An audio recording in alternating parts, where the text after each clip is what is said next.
नमस्कार, ANB news देख रहे हैं आप और मैं हूं आपके साथ हितेंद्र। राष्ट्रीय राजधानी दिल्ली से एक बड़ी खबर सामने आई है, जहां पर सीआरपीएफ के मुख्यालय को सील कर दिया गया है। कहा जा रहा है कि सीआरपीएफ के एक वरिष्ठ अधिकारी के निजी कर्मी के कोरोना वायरस से संक्रमित वो पाया गया है, जिसके बाद से मुख्यालय को सील करने का फैसला लिया गया है। अधिकारियों ने बताया कि मुख्यालय में विशेष महानिदेशक का पद पर काम कर रहे अधिकारी का निजी सचिव संक्रमित पाया गया है, इसलिए मुख्यालय को सील कर दिया गया है और उसे सैनिटाइज किया जा रहा है और अगले आदेशों तक सीआरपीएफ मुख्यालय बंद ही रखा जाएगा।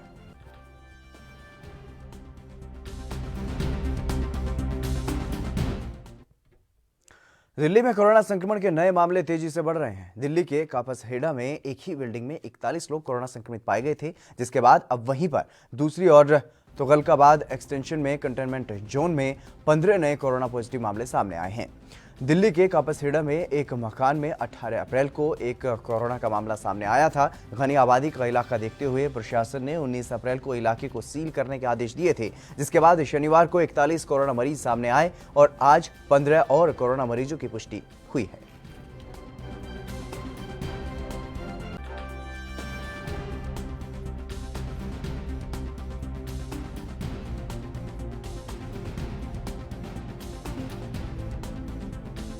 लगातार दिल्ली में देश की राजधानी है दिल्ली और वहां पर लगातार अब ये मामले बढ़ते जा रहे हैं और इसी को देखते हुए काफ़ी चिंता भी जाहिर की जा रही है। जिस तरीके से दिल्ली पूरा ही दिल्ली रेड जोन में शामिल है और लॉकडाउन में किसी भी प्रकार की ढील वहां पर नहीं दी गई है, लेकिन बावजूद इसके लगातार मामले बढ़ रहे हैं। एक ही बिल्डिंग में पहले 41 लोग सामने आए थे, अब 15 और लोगों की वहां पर 15 और लोगों में वहां पर अब कोरोना वायरस की पुष्टि हुई है। ये एक चिंता बढ़ा देने वाली खबर सामने आ रही है। जिस तरीके से घनी आबादी वहां पर निवास करती है और अब लगातार कोरोना वायरस का संक्रमण भी इनमें फैल रहा है, इसी के चलते ये खबर सामने आई है, जहां पर 15 और मरीजों में अब कोरोना की पुष्टि हुई है। देश भर में लॉकडाउन के चलते लाखों प्रवासी मजदूर अलग अलग राज्यों में फंसे हुए हैं। इन प्रवासी मजदूरों की घर वापसी के लिए गृह मंत्रालय ने गाइडलाइन जारी कर दी है, लेकिन इनको भेजने की एवज में राज्यों से किराया लेने का मामला तूल पकड़ता जा रहा है।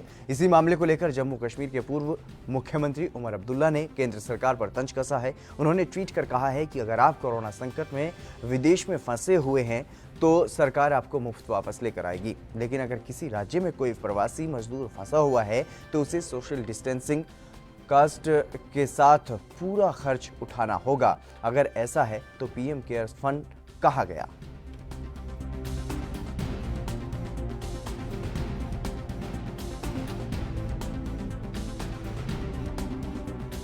जिस तरीके से अब जो रेल भी चलाई जा रही हैं, जो लोग दूर दराज दूसरे प्रदेशों में कहीं फंसे हुए हैं, ऐसे प्रवासी मजदूरों को उनके घरों तक पहुंचाने के लिए केंद्र सरकार की तरफ से, रेल मंत्रालय की तरफ से रेल को भी इजाज़त दी जा रही है और रेल चलाने के लिए मजदूरों से अतिरिक्त कोरोना के संकट में अतिरिक्त पैसे लिए जा रहे हैं। इसी को देखते हुए लगातार अब सियासत भी गर्माती हुई नजर आ रही है। जो विरोधी दलों के नेता हैं वो लगातार केंद्र सरकार पर सवाल उठा रहे हैं। इसी को देखते हुए उमर अब्दुल्ला ने भी ये सवाल उठाए।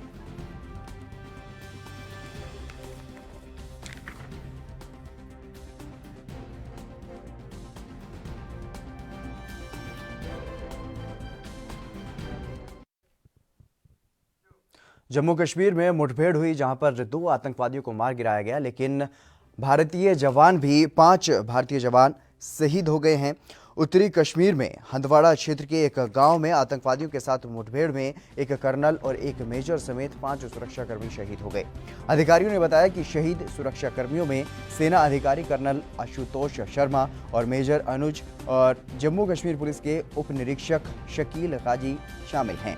उन्होंने बताया कि उत्तरी कश्मीर में कुपवाड़ा जिले में हंदवाड़ा के चांजमुल्ला इलाके में शनिवार को एक मकान में छिपे आतंकवादियों ने कुछ नागरिकों को बंधक बना लिया और कर्नल शर्मा नागरिकों को मुक्त कराने वाली टीम का नेतृत्व कर रहे थे। बता दें कि शनिवार को ही सेना के सूत्रों ने इन 5 जवानों के लापता होने की खबर दी थी, जिसके बाद उन्हें ढूंढने के लिए सर्च ऑपरेशन चलाया गया था।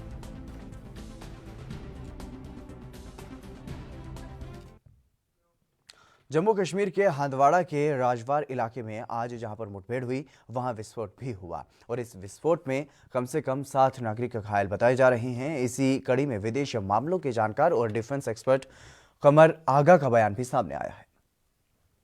वाकई ये बहुत दुखद घटना है, 5 जवानों का शहीद होना और बहुत सीनियर लेवल के, इसमें कर्नल, मेजर और लांस नायक वगैरह थे। जम्मू एंड कश्मीर पुलिस के भी लोग उसमें शामिल थे। पाकिस्तान अपनी हरकतों से बाज नहीं आ रहा, वो लगातार इन्फिल्ट्रेशन, कभी बॉर्डर के ऊपर फायरिंग करना, उसकी पूरी कोशिश ये है कि दोबारा से मिलिटेंसी को बढ़ाना। हालांकि उसको काफ़ी सेटबैक मिली है, काफ़ी उसको मिलिटेंट मारे गए हैं, लेकिन उसके बाद भी वो इस तरह की हरकतें कर रहे हैं। जो रिपोर्ट्स आ रही हैं उसमें ये भी है कि हक्कानी नेटवर्क के भी लोगों को इन्फिल्ट्रेट किया जा रहा है। और ये दुर्घटना कैसे हुई, कहाँ पे चूक हो गई इन लोगों से, मैं समझता हूँ कि इस पर इंक्वायरी ज़रूर होगी सेटअप, और उससे पूरी डिटेल मिलेगी। पाकिस्तान लगातार उसकी कोशिश ये है कि किसी भी सूरत से कश्मीर को डिस्टेबलाइज करने की, बट जो अभी तक तो उनको पिछले 30-40-35 साल में कोई सफलता मिली नहीं और आगे भी नहीं मिलेगी। और ये कुर्बानियाँ जो इन लोगों ने दी, मैं नहीं समझता कि रायगा जाएंगी, और इसकी बहुत हैवी प्राइस पाकिस्तान को पे करनी पड़ेगी आने वाले समय में। चलिए इसी बीच शुरू कर लेते हैं इस वक्त की बड़ी खबर की ओर। पंजाब से इस वक्त की बड़ी खबर सामने आ रही है, लुधियाना से ये बड़ी खबर, जहां पर कोरोना से 2 मरीजों की मौत हो गई है। ये बड़ी खबर आपको बता रहे हैं, कोरोना वायरस की वजह से 2 मरीजों की मौत हो गई है, एक लुधियाना और एक फगवाड़ा से ये बताए जा रही हैं, जिन दोनों मरीजों की डीएमसी अस्पताल में मौत हुई है। पंजाब के लुधियाना से बड़ी खबर सामने आ रही है, जहां पर ये दुखद खबर, कोरोना संक्रमण अपना कहर लगातार बरपा रहा है और इसी के चलते 2 मरीजों की मौत हो गई है, एक लुधियाना और एक फगवाड़ा से बताए जा रहे हैं, जिन 2 मरीजों की मौत हुई है। कोरोना से दोनों मरीज संक्रमित पाए गए थे और इनका इलाज चल रहा था, लेकिन इलाज के दौरान ही इन दोनों की मौत हो गई है। ये दुखद खबर सामने आ रही है पंजाब से। पंजाब के लुधियाना में एक मरीज लुधियाना का ही था और एक फगवाड़ा से था, जिनकी मौत हो गई है। दोनों मरीज डीएमसी अस्पताल में भर्ती थे, जहां पर इनका इलाज किया जा रहा था। कोरोना वायरस लगातार अपना कहर बरपा रहा है और इसके चलते लगातार अब मामलों में इजाफा भी हो रहा है, लेकिन मरने वालों की संख्या में भी लगातार इजाफा होते हुए दिखाई दे रहा है। अब 2 और मरीज मर गए हैं कोरोना वायरस की वजह से, कोरोना संक्रमण की वजह से 2 मरीजों की मौत हो गई है। पंजाब के लुधियाना से ये बड़ी खबर सामने आई है, जहां पर कोरोना से 2 मरीजों की मौत हो गई है। नरेंद्र हमारे संवाददाता अधिक जानकारी के साथ हमारे साथ जुड़ गए हैं। नरेंद्र जी, क्या कुछ जानकारी मिल पा रही है, किस तरीके से इन दोनों मरीजों की मौत हुई है? देखिए, ये पिछले कई दिनों से लुधियाना के डीएमसी अस्पताल में दाखिल थे। इनमें से एक महिला है जो कि लुधियाना की रहने वाली है, और दूसरा जो है वो फगवाड़ा का रहने वाला पुरुष है, जिसकी मौत हुई है। अब तक जो टोटल जो लुधियाना में कोरोना जो पॉजिटिव मरीज हैं वो 122 आए हैं, जिनमें से 106 वो लुधियाना के हैं, और जिसमें 50 के करीब जो श्रद्धालु हैं जो नांदेड़ साहब से आए थे जी। और अब तक जो है 5 लुधियाना के वासी हैं जिनकी मौत हो चुकी है कोरोना से, और 6 जो लोग हैं ठीक हुए हैं। जी नरेंद्र, आपसे ये जानना चाहेंगे, ये जो 2 मरीजों की मौत आज हुई है, क्या ये दोनों कोरोना संक्रमण से ही कोरोना ही था इन दोनों मरीजों को, या कोई और भी बीमारी थी? देखिए, अभी तक जो मेडिकल बुलेटिन वो अभी जारी नहीं किया गया, इसमें सिर्फ यही बताया गया, जो सिविल सर्जन की तरफ से बताया गया कि ये दोनों कोरोना पीड़ित थे, जिनकी आज जो एक सुबह मौत हुई है और एक दोपहर के बाद मौत हुई है। जी, तमाम जानकारी देने के लिए आपका शुक्रिया। तो पंजाब के लुधियाना से बड़ी खबर सामने आई है, जहां पर कोरोना की वजह से 2 मरीजों की मौत हो गई है। दोनों ही, एक लुधियाना और एक फगवाड़ा से ये दोनों मरीज बताए जा रहे हैं, और दोनों ही लुधियाना के डीएमसी अस्पताल में भर्ती थे।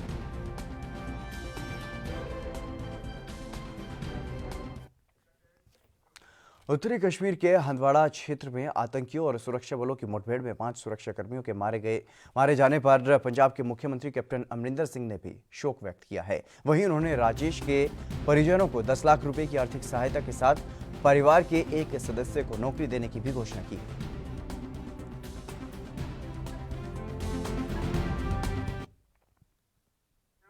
पंजाब में श्री हजूर साहिब और बाहरी राज्यों से लोगों के लौटने के बाद कोरोना मरीजों की संख्या एकदम से बढ़ गई है। वहीं 13 जिले रेड जोन में आ गए हैं। शनिवार को पहली बार एक दिन में 272 केस सामने आए हैं।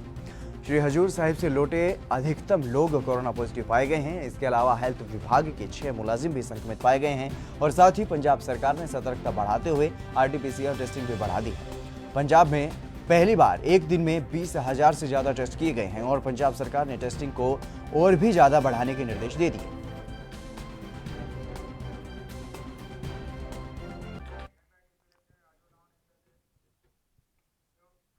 कोरोना वायरस के खतरनाक प्रकोप से पूरी दुनिया जूझ रही है। भारत में भी इसका संक्रमण अब तेजी से बढ़ रहा है। इस बीच एक अच्छी खबर सामने आई है कि कोरोना वायरस के मरीजों के संभावित इलाज हेतु MW वैक्सीन का सफल ट्रायल पूरा हो चुका है। हालांकि अब एम्स दिल्ली, भोपाल और PGI चंडीगढ़ के 40 मरीजों पर इसका ट्रायल होना बाकी है। लेकिन कोरोना वायरस को लेकर अब तक कोई दवा सामने नहीं आई है। ऐसे में चंडीगढ़ PGI के निदेशक डॉक्टर जगत राम ने कहा है कि MW वैक्सीन दवा का सेफ्टी ट्रायल पूरा हो चुका है, लेकिन इसका वास्तविक परीक्षण PGI चंडीगढ़, एम्स दिल्ली और एम्स भोपाल में 40 रोगियों पर किया जाएगा। बता दें कि बीते दिनों central medical and industrial research की ओर से अधिकृत MW वैक्सीन के ह्यूमन ट्रायल को PGI की एथिक्स कमेटी ने मंजूरी दे दी थी।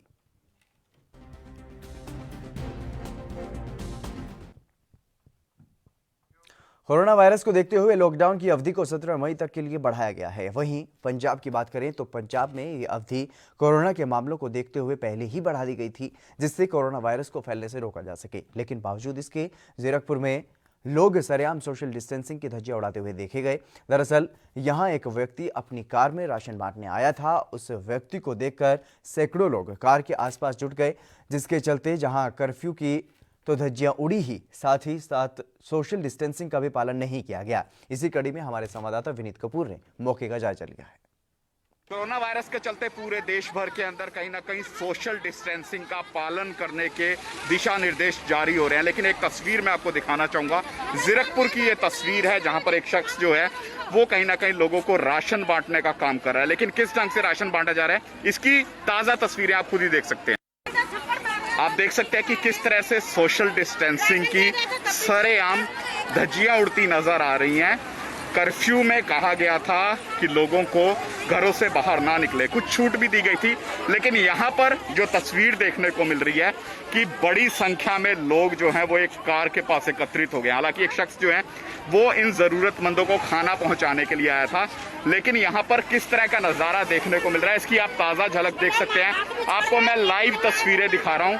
हालांकि इस शख्स से कई बार कहा गया कि सोशल डिस्टेंसिंग का पालन करें, लेकिन बावजूद इसके यहाँ पर इतनी भीड़, कहीं ना कहीं जो कह सकते हैं सभी नियमों को ताक पर रखा गया। यहाँ पर आप देख सकते हैं कि कितनी बड़ी संख्या में यहाँ पर लोग जो हैं वो एकत्रित होते हुए नजर आ रहे हैं। कितनी बड़ी संख्या में यहाँ पर लोग हैं और जो लोग इस तरह से राशन बांट रहे हैं उनको भी कहीं ना कहीं जो नियम है उनको पालन करने की जरूरत है, क्योंकि भले आप सेवा कर रहे हैं, जरूरतमंदों को खाना मुहैया करवा रहे हैं, लेकिन खतरा सभी के लिए बना हुआ है।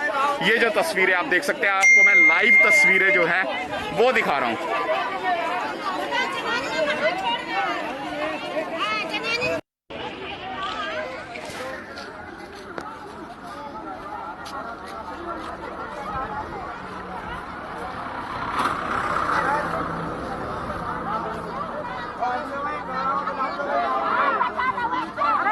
भैया हेलो, भैया भैया भैया भैया हेलो, अरे भैया हेलो,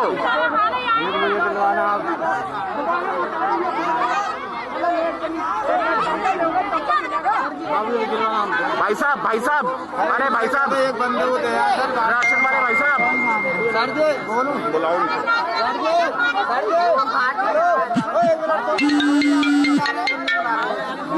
सर एक बंदे को दिखा दो। क्या नाम है भाई साहब आपका? यार मैं भी सामान ही दे रहा हूँ। अगर सामान दे रहे हो तो कम से कम सोशल डिस्टेंसिंग का पालन तो करो। तो हम भी यही कर रहे हैं। हाँ, तो लाइन लगवा दो कम से कम। अगर नहीं लगा रहे थोड़ा आगे हो जाए, प्रशासन को कह दो साथ में आ जाए। सभी लोगों को क्यों मारने का काम कर रहे हो?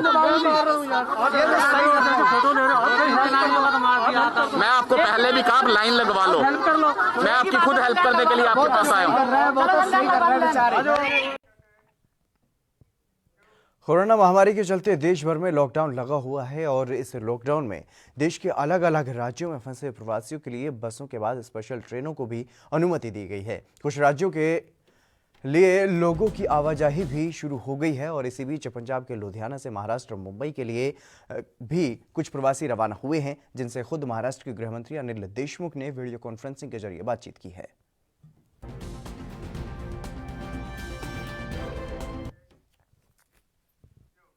लॉकडाउन की वजह से देश के अलग अलग राज्यों में फंसे मजदूरों को बड़ी राहत मिली है, जिसके चलते प्रदेश सरकारें मजदूरों को उनके घर भेजने और उन्हें लाने की दिशा में सक्रिय हो गई हैं।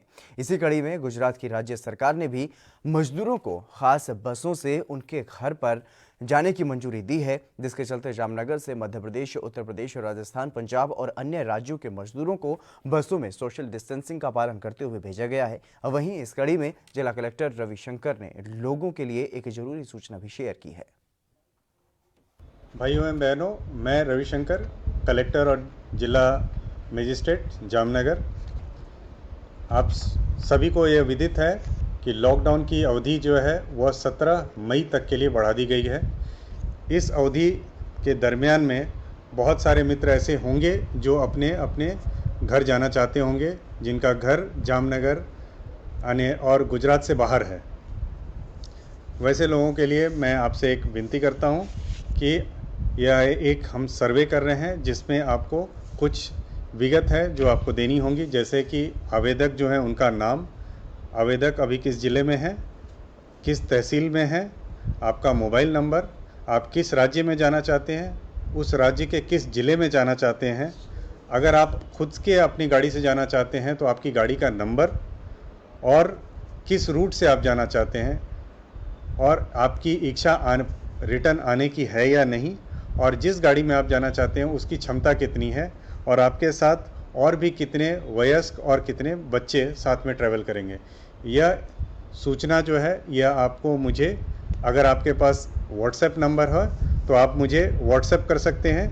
मेरा नंबर है 6352691931।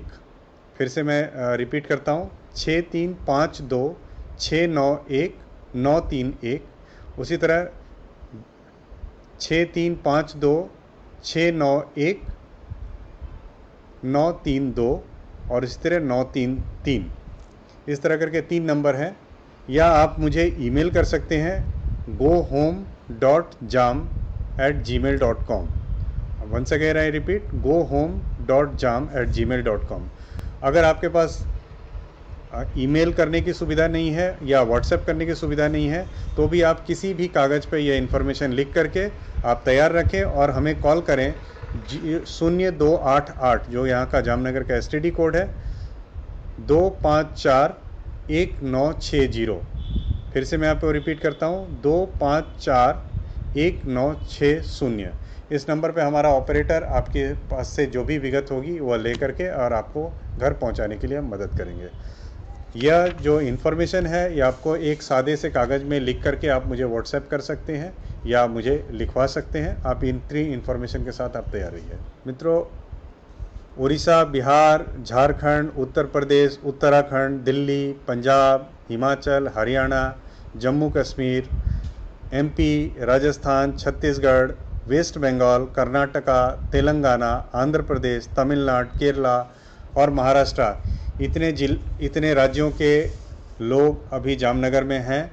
मेरी आप सबसे एक नम्र विनती है कि आप लोग घबराएं नहीं। जामनगर में एक भी पॉजिटिव केस नहीं है कोरोना की। आप बिल्कुल सेफ़ हो जामनगर में, इसलिए आप घबरा करके कोई निर्णय ऐसा न लें। गर्मी बहुत है, आप ऐसे परिस्थिति में अगर आप बाहर जाएंगे तो लू लगने की भी आपको एक आशंका है। छोटे छोटे बच्चों को लेकर के अभी घर से न निकलें और ये लॉकडाउन पीरियड तक आप घर में रहें, ऐसी मैं आप सबसे विनती करता हूँ। बहुत ही जल्दी जामनगर ज़िले में उद्योग और खेतीबाड़ी की जो काम है ये सभी सामान्य होने वाली है, इसलिए अभी आप अगर जाओगे तो शायद आपको फिर से रिटर्न आने में आपको तकलीफ़ हो सकती है, या आप जिस विस्तार में आप जा रहे हो सकता है कि वहाँ पर अगर कोरोना का संक्रमण हो तो आपको फिर से तकलीफ़ हो सकती है। इसलिए फिर भी मैं आपसे एक विनती करता हूँ कि बस अब 17 मई तक की ही बात है, 17 मई तक आप जामनगर में रहें, सुरक्षित रहें और जल्दी ही रोजगार धंधा जो भी है ये हम शुरू करने वाले हैं, इसलिए आपको कोई सी भी तरह की परेशानी नहीं होगी। धन्यवाद। जेडीयू नेता केसी त्यागी ने कोरोना से जुड़े कई मुद्दों पर टिप्पणी की है। मैं अपनी पार्टी की तरफ से उन अमर शहीदों के लिए उनके सम्मान में सर झुका करके अभिनंदन करता हूं। उनका पराक्रम और शौर्य बेकार नहीं जाएगा। प्रधानमंत्री का सोशल डिस्टेंस मेंटेन करने का जो कंसेप्ट था, सिर्फ और सिर्फ वही इसके संक्रमण से बचा सकता है। मुझे अफसोस है कि कुछ लोग इसका निरंतर उल्लंघन करने पर लगे हुए हैं। सर लेकिन हॉटस्पॉट है, 300 से अधिक जिलों में संक्रमण नहीं फैला है, ये राहत की खबर है, लेकिन 100 से अधिक जिले रेड जोन में हैं, इसे भी हमें स्वीकार करना चाहिए। उन्होंने विश्वास जताया है कि हम इस पर काबू पा लेंगे। उन्होंने कहा है कि डबलिंग रेट जो है बीमारी की वो अब और ज़्यादा बढ़ गई है हिंदुस्तान में। स्वास्थ्य मंत्री का वक्तव्य स्वागत योग्य है कि जो रफ्तार है संक्रमित लोगों की, उसमें वृद्धि बहुत अधिक नहीं हो पा रही है। लेकिन सर निंदनीय है, सभ्य समाज के लोगों ने, मुस्लिम धर्मगुरुओं ने और सरकार ने, सभी दलों ने उनके इस लापरवाही भरे कार्य की निंदा की है। और जेडी नेता मनोज झा ने आरोग्य ऐप सहित कई मुद्दों पर टिप्पणी की है। वर्षा किया गया, क्या कहेंगे? देखिए, मेरा मानना है कि अब तो हुआ ये, तो जवानों, तीनों सेना के जवानों को सलाम, लेकिन ये हमारी प्राथमिकता भी थोड़ा दर्शाता है। हॉस्पिटल्स की सबसे बड़ी आवश्यकता क्या है? पीपी किट्स नहीं है। मैं जिस राज्य से आता हूँ वहाँ गमछा बांध करके डॉक्टर काम कर रहे हैं, वो ज़रूरी था हमारे लिए। अंतर्देशीय और पोस्ट कार्ड भेज करके अगर हम ये कोशिश करते सॉलिडारिटी की, तो वो बेहतर होता। सेना के जवान सर्विंग एंड रिटायर्ड, उनकी डीए फ्रीज की गई है। हर सरकारी कर्मचारी वर्किंग और रिटायर्ड, उनकी डीए फ्रीज की गई है। बाकी अर्थव्यवस्था की चीज़ों को सब देख लें। मेरा मानना है कि आज के दिन में हमारे जो फ्रंट लाइन वॉरियर्स हैं, उनको सेफ्टी किट्स की ज़रूरत है, कई जगह नहीं है। हमारी प्राथमिकताओं में वो चीज़ होनी चाहिए जिसका मुझे अभाव दिखा। मेरा मानना है कि इसको लेकर के सिर्फ राहुल जी ही नहीं, कई लोग कह रहे हैं कि ये इतना कंपलसरी क्यों बनाया जा रहा है, मैंडेटरी क्यों बनाया जा रहा है, ऑर्डर्स में क्यों ये डाला जा रहा है, इसको वॉलंटरी क्यों ना रखा जाए। ये प्रश्न किसी भी राज्य से कोई भी पूछ सकता है। देखिए, मेरा सीधे मानना है, इसमें राज्यों को स्वायत्तता देनी होगी। दिल्ली में बैठी केंद्र की सरकार तो नहीं लड़ रही है ना कोरोना वायरस से। राज्यों के मुखिया, उनके पास एविडेंस है, उनके पास वायरस के मूवमेंट का चरित्र है, उनके पास वो कहाँ टेस्ट कर रहे हैं, कहाँ बाकी है, और कहाँ के लिए वो सोचते हैं कि ये इलाके कंपैरेटिवली महफूज हैं। मैं समझता हूँ ये आज़ादी, ये स्वायत्तता, ऑटोनॉमी स्टेट गवर्नमेंट्स को देना चाहिए, और यही मैं समझता हूँ ये लड़ाई को हमें कारगर करने में मदद करेगा। कोरोना वायरस के मामले लगातार बढ़ते ही जा रहे हैं। देश की राजधानी दिल्ली की बात करें तो दिल्ली में कोरोना के मामले थमने का नाम नहीं ले रहे हैं। वहीं दिल्ली के लेडी हार्डिंग हॉस्पिटल में स्वास्थ्यकर्मी भी कोरोना पॉजिटिव पाए गए हैं। इन्हीं मामलों को देखते हुए केंद्रीय स्वास्थ्य मंत्री डॉक्टर हर्षवर्धन ने अस्पताल का जायजा लिया। इसी कड़ी में अस्पताल के डायरेक्टर NN माथुर का बयान भी सामने आया है। आज माननीय स्वास्थ्य मंत्री जी अभी 2 घंटे का करीब राउंड लेके गए, बहुत विस्तृत राउंड था। उनको हमने प्रेजेंटेशन भी किया अपना तैयारी का, और अभी तक जितने पेशेंट्स हुए हैं उसका पूरा स्टैटिस्टिक्स बताया, और क्या क्या हमने किया है, क्या क्या मीटिंग्स की हैं, किस किस तरीके से हमने लोगों को ट्रेन किया है, किस किस तरीके से हमने नई व्यवस्थाएं बनाई हैं, चाहे वो कोविड ट्रीट करने की हैं या नॉन कोविड पेशेंट्स को ट्रीट करने की हैं, और किस तरीके से हमने अपनी लैब्स बनाई हैं, उसकी सारी विस्तृत जानकारी और उसका ब्यौरा उनके सामने प्रस्तुत किया, प्रेजेंटेशन दिया, और उन्होंने बहुत विस्तृत तरीके जानकारी ली हमसे। एक एक चीज़ के बारे में उन्होंने हमसे पूछा, और उनको हमारी पूरी टीम साथ में मौजूद थी, और उनको सारे हॉस्पिटल का राउंड दिलाया। उन्होंने हर एक एरिया में जाके देखा कि किस तरीके से सैम्पलिंग होती है, किस तरीके से पेशेंट्स आते हैं, कहाँ कहाँ कैजुअल्टी है, क्या क्या व्यवस्था में गैप्स हैं और फिर कोविड ब्लॉक में जाके उन्होंने पेशेंट से बात भी करी और हमारे कुछ हेल्थ केयर वर्कर्स दुर्भाग्यपूर्ण उनको पॉजिटिव हो गए। हालांकि वो सब ठीक हैं, उनको कोई सिम्टम्स नहीं हैं, लेकिन वो पॉजिटिव हो गए कुछ 17-18। तो वो उनसे भी बात करी वीडियो कॉन्फ्रेंसिंग करके और उन्होंने उसके बाद विस्तृत जानकारी मीडिया को भी दी। सो प्लाज्मा थेरेपी उस पर डिपेंड करता है कि आपके बॉडी में कितने इम्यूनोग्लोबुलिन्स लेवल हैं। तो जो लोग पॉजिटिव हो जाते हैं और ठीक हो जाते हैं, उनका ब्लड से प्लाज्मा निकाल के वो जो मरीज़ हैं उनको प्लाज्मा दे सकते हैं। वो अभी कुछ सेंटर्स में एक्सपेरिमेंटल स्टेज पे है। उसके रिज़ल्ट्स अभी आएंगे, तब गवर्नमेंट की गाइडलाइन बनेगी कि कितना को प्लाज्मा थेरेपी देनी है। अभी गाइडलाइंस उसके लिए नहीं बनी है क्योंकि अभी वो टेस्ट और वो उसके ऊपर अनुसंधान चल रहा है। भारतीय क्रिकेट कंट्रोल बोर्ड के अध्यक्ष सौरव गांगुली बहुत ज़्यादा चिंतित हैं। कोरोना को लेकर के कोरोना वायरस संक्रमण के इस तरह से लगातार फैलने की वजह से गांगुली ने दुख जताया है और उन्होंने इस स्थिति की तुलना करते हुए कहा कि इस स्थिति को किसी खतरनाक विकेट पर टेस्ट मैच खेलने जैसा उन्होंने बताया है। गांगुली का कहना है कि ये हालात किसी बहुत ही खतरनाक विकेट के ऊपर टेस्ट मैच खेलने की तरह है। गेंद काफ़ी तेज आ रही है और वहीं घूम भी रही है और साथ ही साथ बल्लेबाजों के पास बचने का मौका भी कम से कम है। तो अब बल्लेबाज को रन भी बनाना है और अपना विकेट भी सुरक्षित रखना है। इस बेहद कम गुंजाइश वाले हालात में विकेट बचाना है और हमें इस टेस्ट मैच को जीतना है। यह बहुत ही मुश्किल है, लेकिन हमें उम्मीद है कि हम सब साथ मिलकर इस मैच को जरूर ही जीत लेंगे। यह स्थिति मुझे दुखी करती है, मैं भी इससे डरा हुआ हूं।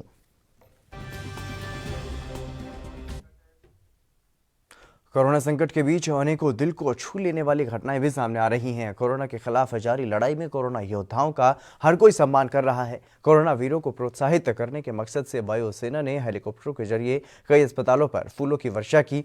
महाराष्ट्र के मुंबई में भी वायुसेना के लड़ाकू विमान देखे गए और अस्पतालों पर हेलीकॉप्टरों के जरिए फूलों की बारिश की गई। वायुसेना ने कोरोना के खिलाफ लड़ाई लड़ रहे चिकित्सकों का मान बढ़ाया है, उनका हौसला बुलंद करने की कोशिश की है ताकि चिकित्सक अपने काम को और भी बेहतर ढंग से करें और नागरिक भी जागरूक हो, जिससे जल्द ही कोरोना पर जीत हासिल की जा सके।